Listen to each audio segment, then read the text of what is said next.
What is up, everybody? Welcome back to the Secrets of Direct Mail. I am Justin Colby, and I'm here with my partners at REIPrintMail, Phillip and Scott. We are going to continue to take you on this journey of what we are doing and how we are utilizing direct mail in my business. What are the results? What are the tweaks? How we're doing it? And we want to expose all this to you guys so you guys can see exactly how you yourselves can start using direct mail with REIPrintMail. So let's jump into what we have done so far, gentlemen. So looking at this, starting this project, we started this with a $10,000 a month budget, which is going to get us roughly just over 10,000 pieces out with data. So, you know, a lot of people will come in with a budget and they're just thinking about direct mail. They compare that with pricing. You know, we're a one-stop shop. So you can come in, we will build your data sets. We will teach you how to pull data sets. You can bring us data. So all of that is going to fluctuate in the pricing on that. But we came in with the initial thought on 3 different cities. We are split testing 2 different data sets and 2 different mailers. So we have 4 different numbers, and we have another data set, a third data set that's a lot smaller. It's more courthouse data. We'll get into that as we go. Yeah, and things on my side can even change, right? And so when we set out, we put together a pretty good plan, right? The things that I loved about what you guys were offering me was, hey, let's understand what you're trying to do. Who are you trying to target? Why are you trying to target them? Let me understand your side of the business, Justin. And this is really why I just really appreciate REIPrintMail and you guys, is because most mail houses are just like a order what you want, when you want, no matter how you want, right? Like maybe some mail houses have a list you could buy from them. Maybe they don't. But usually there's very little engagement. There's very little support. There's very little coaching. There's very little access to the people that are the experts like you two. And what you guys did is you guys as a company, you flipped it. You said, let me coach you. Let me show you the data. And so you guys came to me saying, hey, what do you want to do? In real time, we were just talking off camera before we started this recording. Even my business model is starting to see a little bit of shift of who I want to be targeting, why I want to be targeting those people, because I now have access directly, me and only me in the investment space, to 35 institutional hedge funds. And so because that deal to me essentially got inked last week, I came to you guys today to say, hey, moving forward, we want to account for that, right? Here's what they're buying, where they're buying. I want to get in front of them. They came to me to find them deals. They only want to work with me and my community on buying deals off market.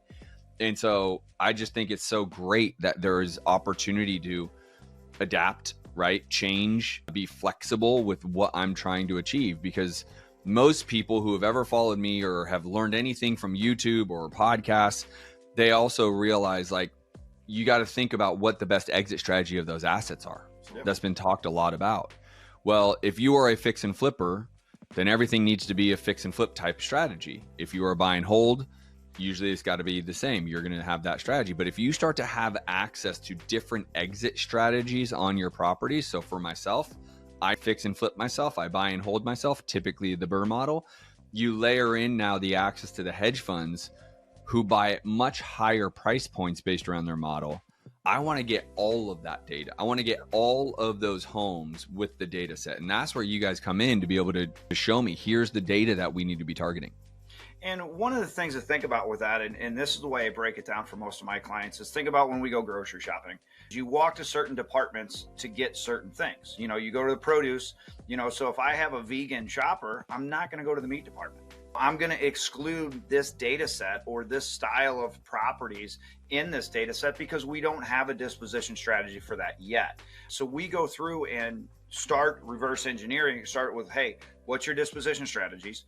You know, what type of properties are you looking for? What have you recently sold? You know, when we go back through it of hey, let's go build that shopping list and go look for those. And then so if we can create that inbound lead flow of what we already know that we can disposition, then we can start on the backside of that as we have profit coming in to start testing other disposition strategies and looking for those properties to find. Because often people, what they do is when they go pull a list, they're all kind of trained the same, years of ownership, year built, bedrooms, bathrooms. What are they doing? They're funneling themselves into competition, probate, inherited, pre-foreclosure, all that goes into competition. What we're here to do is go find what they're missing. We can play with them in competition and be a better closer, but we also want to find what they're excluding. And that's one of the things about data that most people don't recognize is not all data sets are created the same. They're built where they're made. off of that data, but every county nationwide reports differently. So if they're reporting differently, and then you go into a data mining company, then a data filtering company, and then you put you on the other end of the filters, we just played the game of telephone. That data is getting messed up in there.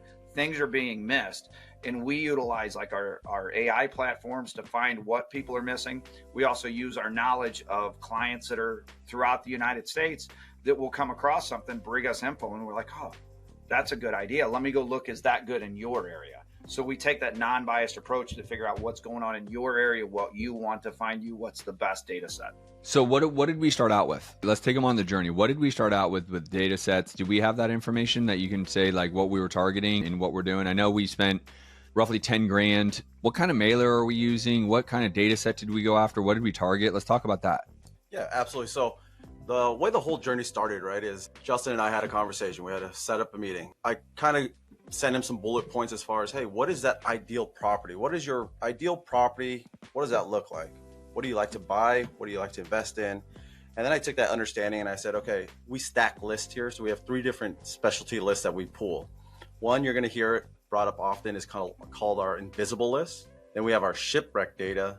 And we also have our smart AI data. The invisible list is looking at Justin's buy box and then taking a look at senior citizen, absentee ownership, high equity, 20 years of ownership. So that burnt out landlord, retiree, senior citizen style list. Then we wanted to test out our local courthouse records.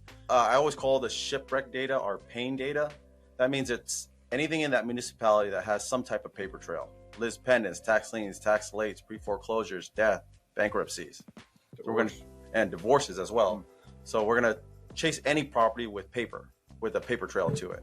Our smart AI list is the list that we often use. It's our general data, very similar like a PropStream or a list source or another data provider out there.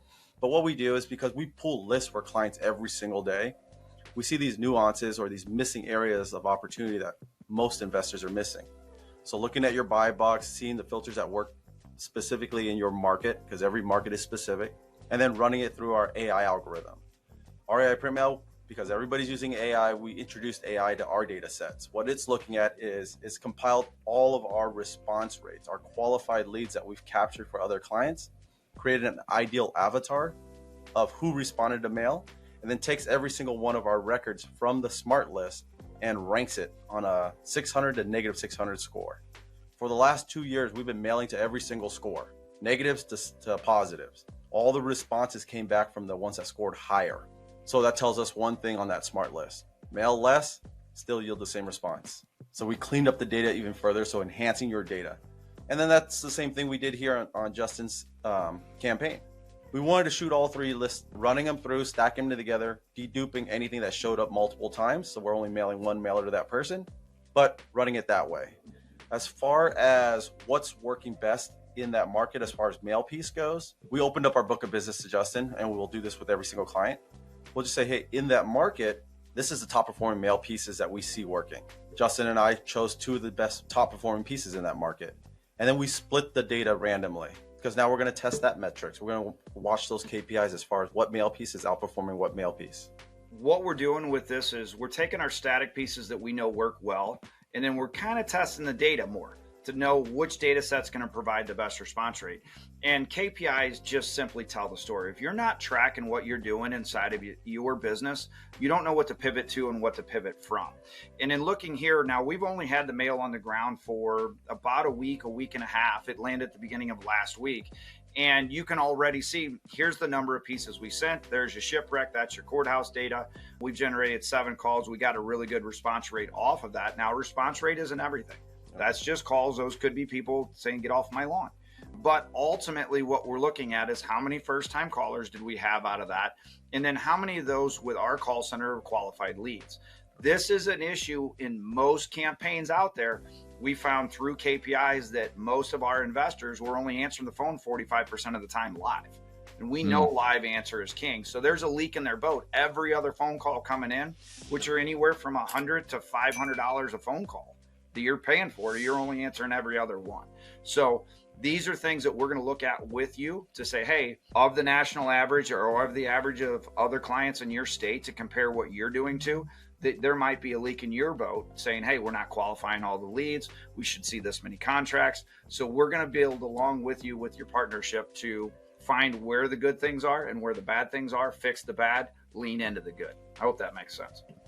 Yeah, one of the things that I love about what we did is you guys have a full back end for me, right? And so leaning into direct mail, knowing all the leads I'm bringing in and my team, one of the bigger lessons in life I'm starting to learn at my age is you don't want to outkick your coverage, right? You don't want to go faster than your team can handle. And so when you guys offered the whole complete system where you guys will answer live, you guys will vet out all the FUs, get off my lawn, I don't want your mail anymore, whatever, and my team doesn't have to sit there waiting for these calls because we have other things, then that really simplified it for my business, right? And so to be able to know that and then look at the data and say, wow, this is incredible. I mean, here's what I'm blown away by.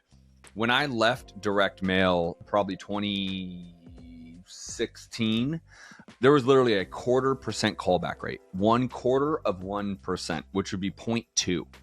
I'm looking here and you guys are like everything except for the last one is over 50%, and that the mail hasn't even stopped yet. The mail is still going out and is 46%, right? So there's one that has a 1.5% callback rate. I mean, mail is back. And what I love about what you guys help me with as partners is I don't have to, first of all, I don't have to make the decision based around feeling or thought or experience. I just have to look at the data.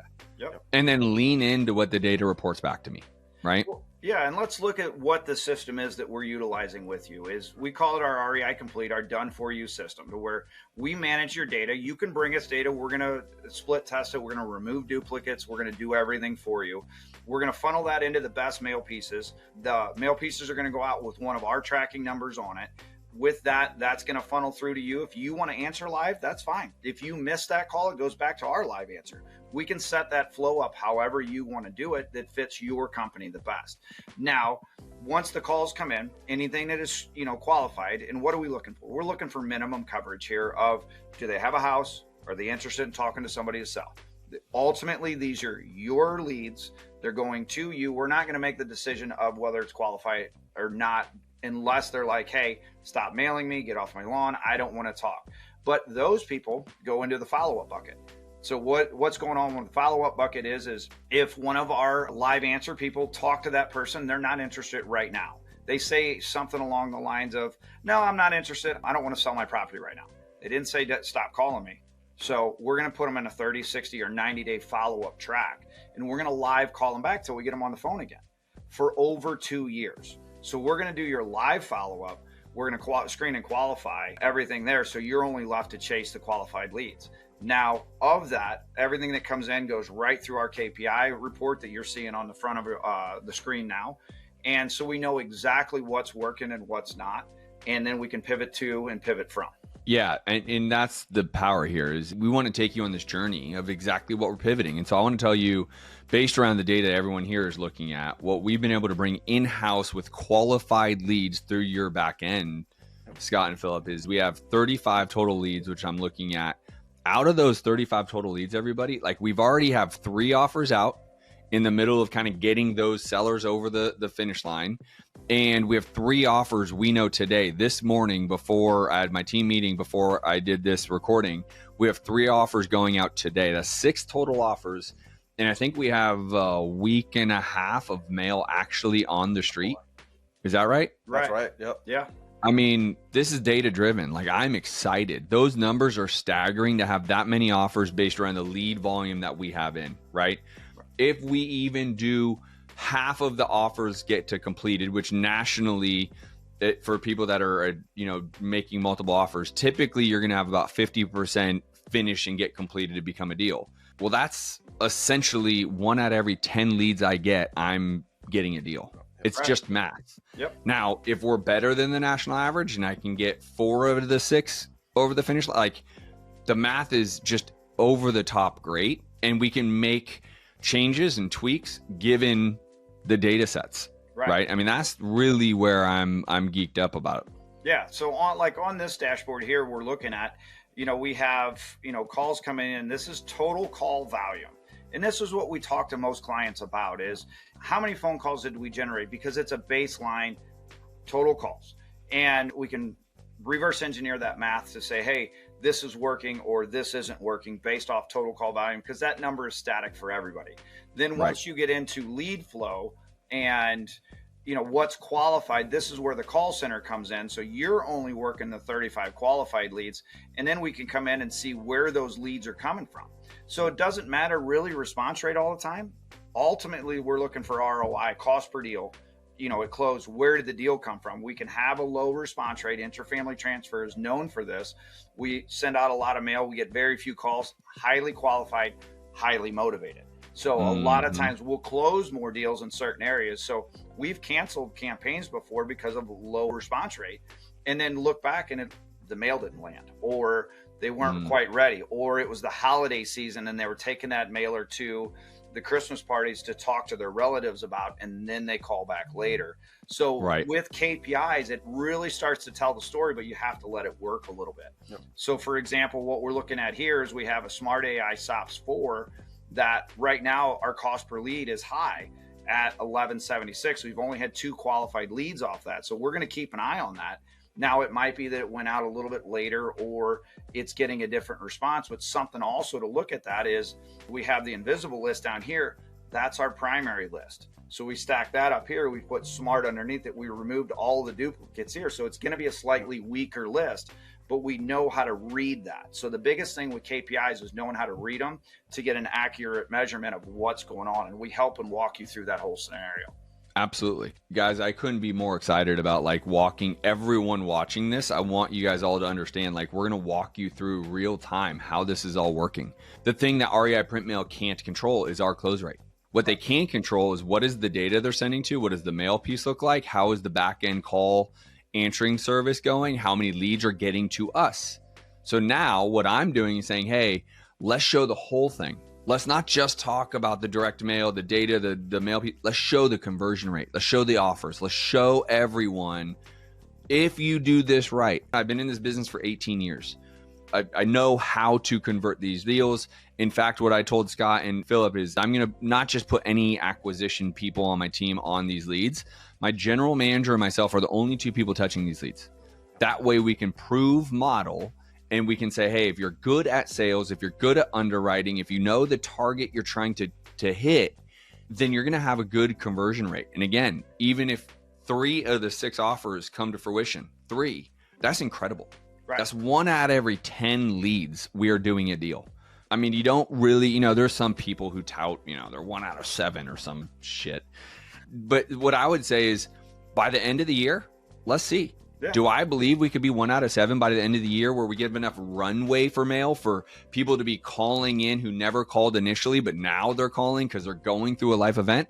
I believe we likely can. And so I'm excited about this year journey with everyone watching. Stay tuned. Like this, by the way, subscribe to this channel, because I want you to watch what you can really do with direct mail using REIPrintMail. I want everyone to be reaching out to Scott and Phillip, because it just works. Just works.